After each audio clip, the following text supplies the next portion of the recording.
Welcome, one and all, to Dreadful Frights at the Backlot, Perth, presented by Perth horror fans.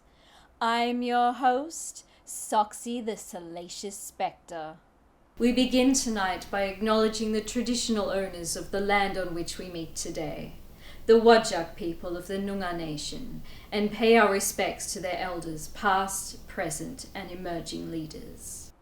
Tonight's feature presentation is The Abominable Snowman. This 1957 British fantasy horror film was written by Nigel Neal, who based it on his own BBC television play, The Creature, which was a morality play about a search for the elusive Yeti of the Himalayas, after seeing numerous reports of Yeti sightings being reported in the news at the time, including discoveries of footprints by explorer Eric Shipton in 1951 and by Edmund Hillary and Tenzing Norgay on the first complete ascent of Mount Everest in 1953, with his greatest influence being the failed Yeti-seeking expedition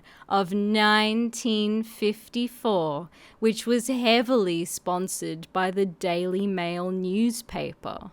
The original play, starring both Stanley Baker and Peter Cushing, was broadcast live from Lime Grove Studios on Sunday the 30th of January 1955, with a repeat live performance broadcast the following Wednesday, which was sadly not recorded, and the only record of the production that survived is a series of telesnaps taken by John Cura. The play received mixed reviews and was soon spoofed on an episode of The Goon Show in March of 1955.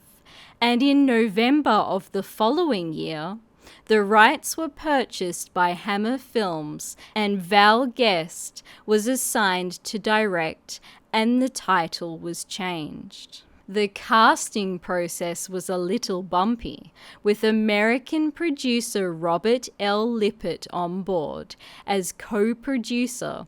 Part of his deal included him having the rights to provide an American star in return for the rights to distribute the film in the United States. This led to Forrest Tucker taking on the role of Tom Friend, much to the disappointment of Val Guest, who was quoted saying, "Tucker might have been very good at some things, but to many people's minds, acting wasn't one of them, and I think he rather spoilt the picture." Thankfully, Cushing was able to reprise his role as John Rollerson and kept everyone on set entertained with his unrehearsed improvisational usage of props, which was difficult for the rest of the cast to keep up with. So much so that they began to call him Props Cushing. Shooting began in La Mogie in French Pyrenees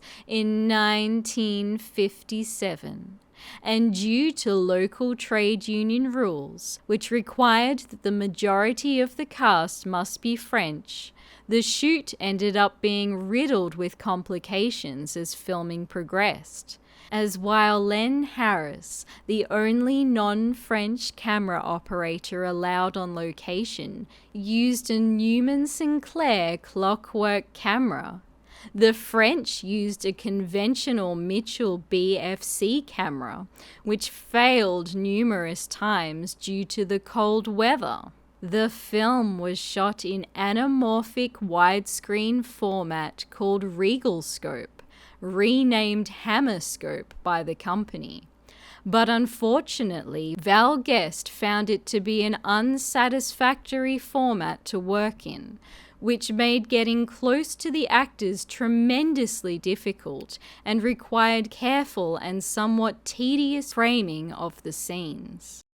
Principal photography initially took place at Bray Studios.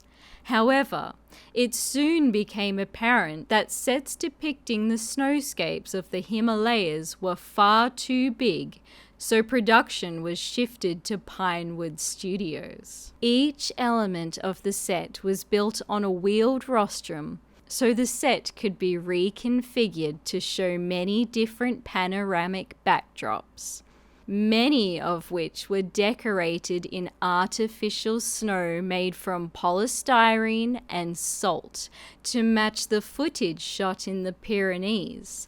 And in order to cope with the challenging constraints of filming at Pinewood, Guest had a Moviola editing machine brought on set so he could view scenes from the location shoot and synchronize them up with the scenes being shot at the studio. And now, the abominable snowman of the Himalayas.